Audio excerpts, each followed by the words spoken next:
Yo, what's up guys, my name is Kanza and welcome back to my channel. Okay, for those who are new to my channel, don't forget to hit the like and subscribe button down below. Okay, so for today's video, I'm going to do a review on my 12.9-inch iPad Pro 2021 M1 version after 1 week I use it. Plus, if you haven't watched my unboxing on my iPad Pro, I'm gonna put the link in the description down below or just click over here.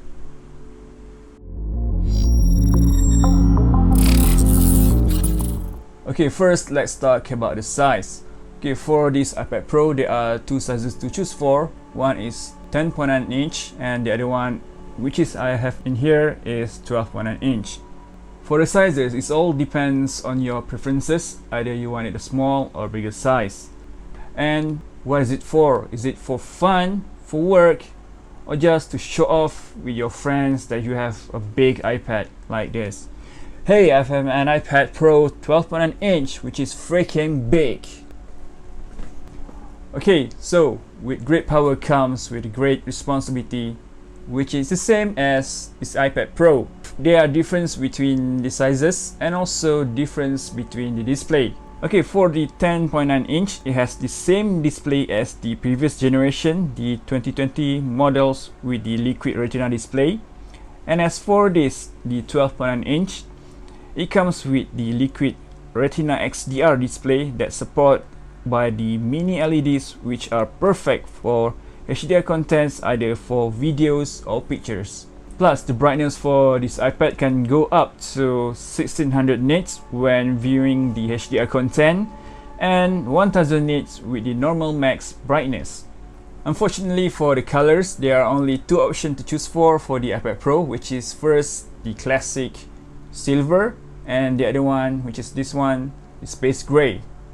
I don't know why Apple didn't go for variety colors of iPad like they did for iPad Air version, or maybe they want to show that iPad Pro is more professional looking, so that's why they have only two color options to choose for. If you guys know why Apple only produced two color options for iPad Pro, just put your opinion in the comment section down below so I know. Okay, let's talk about the capacity and RAM. Okay, for both of the iPad, you can choose the size of your storage starting from 128GB and until to the maximum, which is 2TB, which is I think is pretty big for an iPad. Okay, for the storage from 128GB up to 512GB, which is I have here, you got only 8GB of RAM and 16GB of RAM for 1TB and up to 2TB storage, which is for me is way too big for a tablet. Plus, my iPad is using 8GB of RAM, which is already super fast. Maybe in the future Apple gonna optimize that large RAM they put in the iPad Pro for 1TB and 2TB. Who knows? Okay, let's talk about the chip. For the 10.9 inch and 12.9 inch, both of them have the latest chipset, which is Apple M1 chip. And because I don't have the previous model of iPad, I can't compare it between the chipset, so sorry about that. As far as I use this iPad, I can say that it is good and fast. It can open and load apps faster and save a lot of time for me rather than just keep waiting for the app to open. Okay, as you can see over here, let's talk about the camera. Okay, for the camera, you got the 12 megapixel wide and 10 megapixel ultra wide with the LiDAR sensor, which is I think the same as the iPhone 12. Maybe because I don't have an iPhone, so I can't compare between the cameras between iPad and an iPhone. So who knows, in the future some of you gonna send me an iPhone so I can make a review and I can compare the camera between the iPhone and my iPad. For the rear and front camera, got both wide and ultra wide camera and you can play around with it, which is fun. Okay, for the picture quality, I think it's pretty decent, but for my eyes it's not that good. I don't know why, but it's okay. It's still okay for an iPad. It's not like people are gonna carry around your iPad like this and take pictures, which is, I think it's kind of weird because you're holding a big iPad and just take pictures or take some videos. As for video recording, it can record 4K videos maximum to 60 FPS, which is cool. The video quality is not that bad for outdoor or indoor.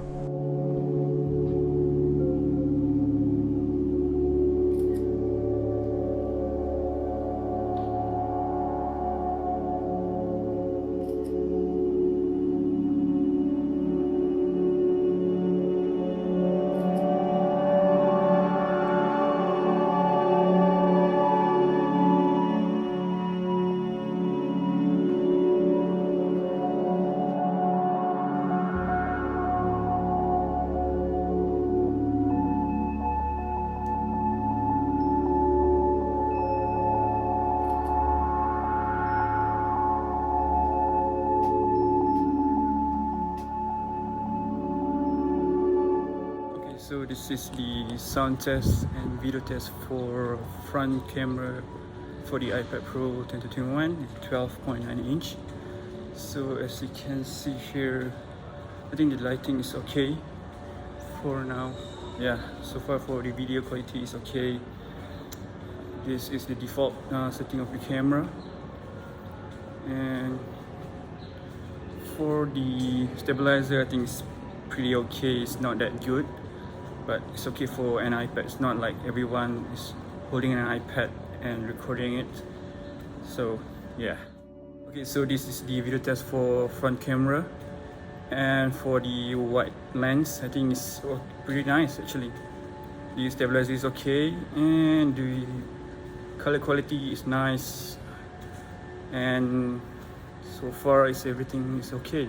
Only for the 12.9 inch model that supports the center stage modes for now, which is it can track your face so you won't accidentally be outside of the frame, and it is perfect if you do a group video call, which it can capture and make sure all of you are inside the frame. And also you can disable and enable this function whenever you like. Okay, let's talk about the video quality of this iPad. To watch movie using this iPad is awesome because it supports XDR display whenever you are watching the HDR video content. And the color quality for the videos are nice. The black on the video is actually black in this iPad compared to the previous generations, which is the black is slightly dark gray. And yes, of course, I play games with my iPad Pro. The performance is solid, and so far there's no lag on the system. Just the lag came from my internet connection, which is sucks. Whenever I play the games, I do set all the graphic quality to the maximum, which is this iPad can support. Sometimes this iPad do heats up when I play Genshin Impact, but it doesn't happen to the other games I play, which is kinda weird for me. If you guys got the same experience like I do, let me know in the comment section down below.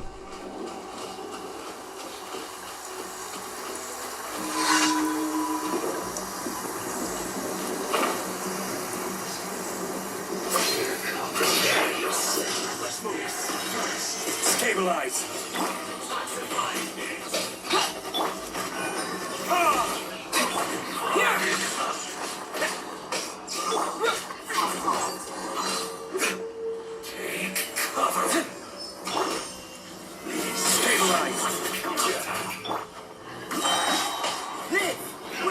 Great undertaking. Order guide. Following thunder. Burn. You can't run from death.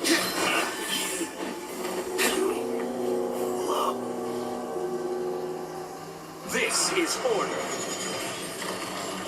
Gather. Moments of birth. Burst forth. Here.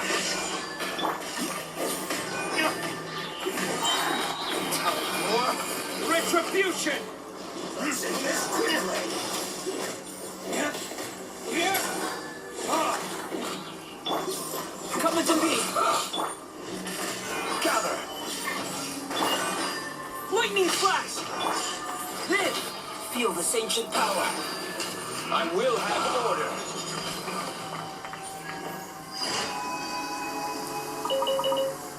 Okay, let's talk about drawing on iPad. And of course, the perfect combination for an iPad Pro is with the Apple Pencil. And here I got the Apple Pencil second generation, which is made for the latest iPad Pro. You got the magnetic features that can stick to the side of your iPad and automatically charge it whenever you're not using it, so that you won't have to charge it the weird way like the previous Apple Pencil, which is you need to stick it at the back of your Apple Pencil to your iPad while charging, and you can't do much about it when you're charging, and also it looks weird. Drawing using this Apple Pencil is super smooth, seriously super smooth. And it's perfect for the artists and designers out there that wanted a quick access to draw and design without need to open up your laptop or plug in your webcam whenever you want to draw on the spot, which is I had it before, and which is kind of annoying that you need to, every time you want to draw, you need to open up your laptop and plug in your webcam and you can start to draw, which is for the iPad, a few more clicks and you can draw on the spot. And here's my drawing on my iPad. What do you guys think about it? Maybe I should create an art channel too. What do you guys think? Okay, for working, yes, I do some of my work in my iPad, and also as a UI UX designer, I'm happy that iPad do supports Figma, which is one of the reason why I bought this iPad. It's just that you need to have a keyboard whenever you want to design it using Figma in iPad. It just doesn't work only with the Apple Pencil alone. Maybe in the future I'm gonna buy the Magic Keyboard for my iPad to make my work easier. I'm also a graphic designer, which is my main software is Adobe Photoshop and Adobe Illustrator. Although both of the apps doesn't have the full function like they have in computers, I do hope in the futures that Illustrator and Photoshop gonna have the full system in the iPad like the computers do, because it's kind of waste of RAM for me, because for those who have 16GB of RAM, they can optimize the full function of the apps. Another reason why I buy this iPad Pro, because I can edit my YouTube video in my iPad. In this iPad, I'm using LumaFusion, which is the best video editing application for iPad, because previously on my computer I'm using Adobe Premiere Pro to edit all my YouTube videos. It supports 4K videos and can play it just fine without any problems. The time to render each videos is super fast compared to my 12-year-old laptop that needs at least 1 hour to pre-render each videos. So it's easier for me to edit and took more than 9 hours to render a final videos, which is quite long for me. And yes, this is one of the reasons why I choose this iPad, because of the speed and the display too. The only downside I see for this iPad is the blooming effect, which is most of the 12.9-inch users have it. It is very noticeable whenever you play a video with a black background and white text in it. I don't know why it happens. Maybe it's bug on the software or problems with the hardware, which is the mini LED. If you guys have the problem or don't have the problem, or you know how to fix it, just put a comment in the comment section down below so I know how to fix it. For me, the overall performance of this iPad Pro 12.9-inch M1 is awesome and fast. This is very suitable for students, especially artists and designers, and also for the content creators that want to edit their videos on the iPad. Anyway, it's up to you why you want to have the 12.9-inch iPad Pro. Either you want to use it to the true potential or just to show off that you have an iPad. Okay, so that's it for today's video. Don't forget to like and subscribe for more. I'm gonna see you on my next video. Ciao.